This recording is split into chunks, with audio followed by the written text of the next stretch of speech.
Design, which is probably the most famous design school in the world. Probably every car you've seen on the road today was designed by an ex-Art Center graduate. Product design, photography, par excellence. Amazing school. I teach at the Drucker School of Management, which is at Claremont College, and I teach in the MBA program. And every third semester I teach at USC in the Marshall School. By day, I'm a management consultant. And as Michael Bonnet reminds me, those who can, and those who can't consult. So I thought I would use his joke, which is a perfectly good story. But I've been a consultant. I went to USC. I have an undergraduate degree in accounting.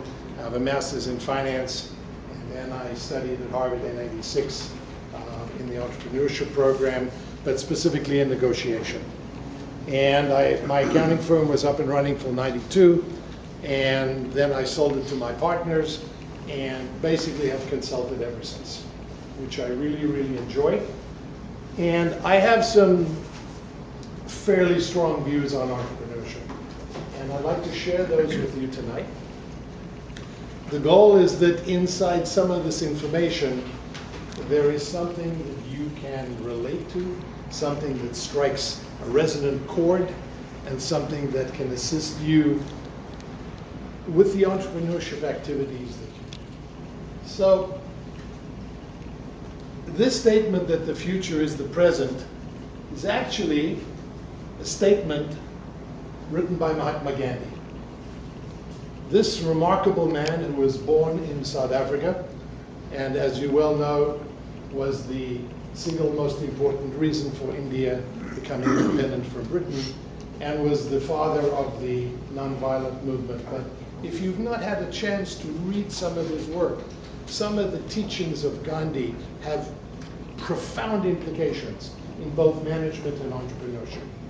So, you know, my friends, I started to look at some of the words that are used in entrepreneurship. And they're very, very interesting words. Words like organized and passion and planning and listening and more passion, persistence, punctuality, motivation. And after a while, I thought, you know, there's a lot of words here, but why don't we sort them?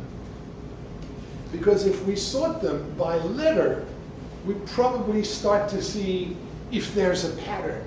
And there is a pattern. In fact, as you can probably see, words that begin with the letter C and words that begin with the letter P comprise some of the most profound thinking in entrepreneurship. Confidence, courage, commitment, creativity, charisma, passion, patience, people skills. These are the things that are of extreme importance. So I took the ones that I thought in all my teaching seemed to come up more often, and they were these.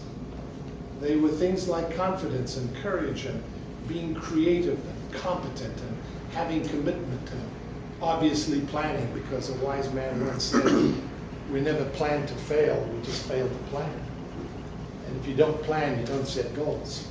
How can you ever achieve any level of significant improvement in the thing that you're trying to be good at without a plan? So, you know what's interesting in all these words is there's one that's missing. And the one that's missing is in fact the most important one. Is it obvious what's missing? Well, it was not obvious to me, but after a few weeks of looking at this, I saw a word that was profoundly missing, and it upset me enormously. And that word obviously is goals. Because if you don't set goals, what do you have?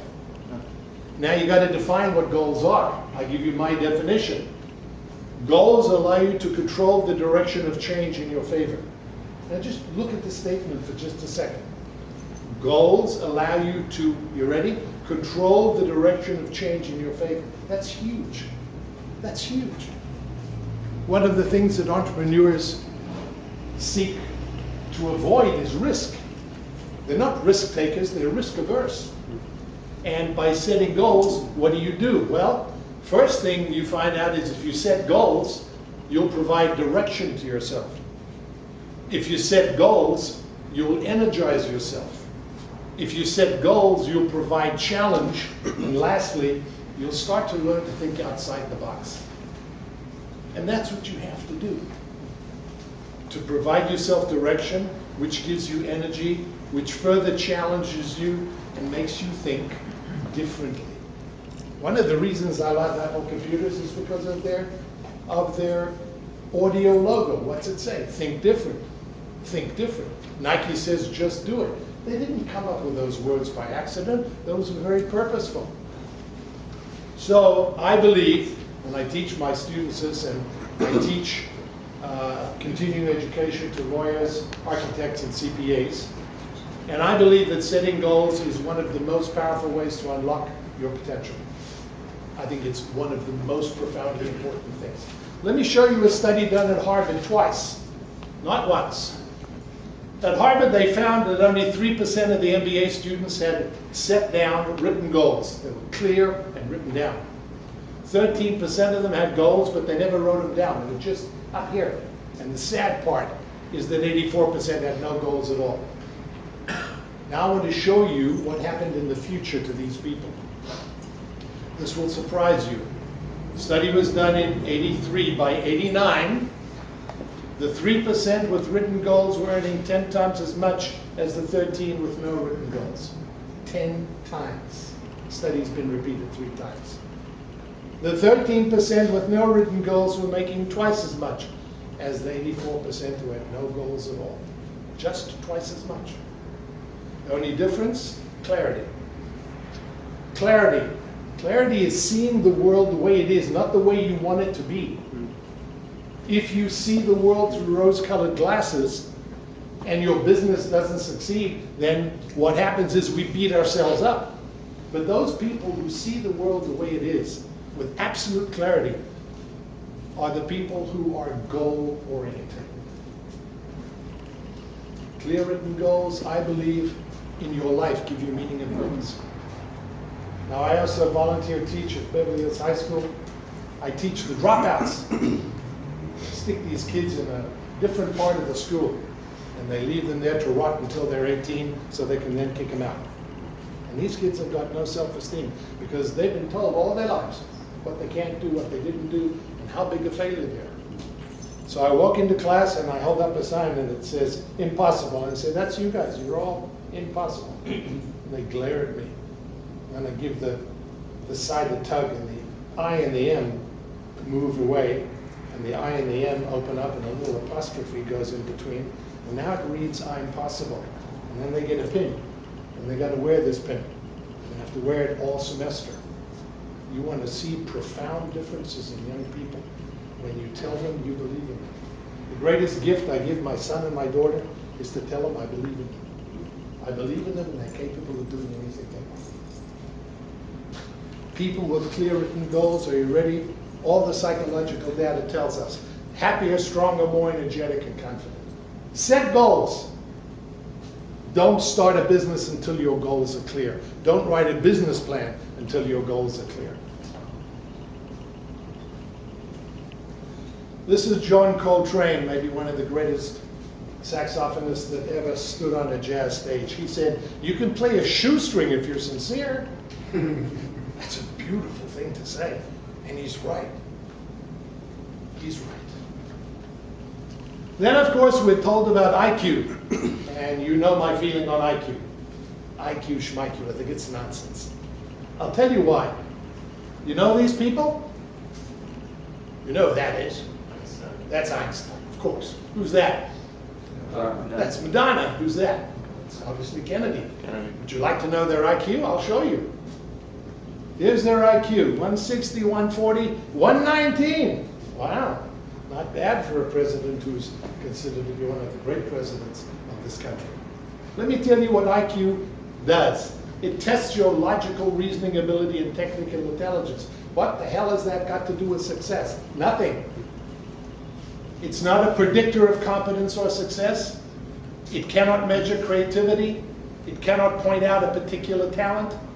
A high IQ is no guarantee you're going to stand out. You want to go down to 8th and St. Julian, to the Bowery, to the drunk tank district, you'll find lots of high IQ people.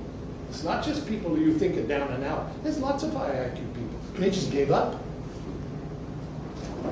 Carnegie's study said 85% of financial success comes from human engineering. Human engineering. Knowing how to be a decent person. Knowing how to make people like you because you're straightforward and you're honest. Your personality, your ability to communicate, and your ability to negotiate is what matters. Nothing else matters. Those are the things that matter. Not your high IQ.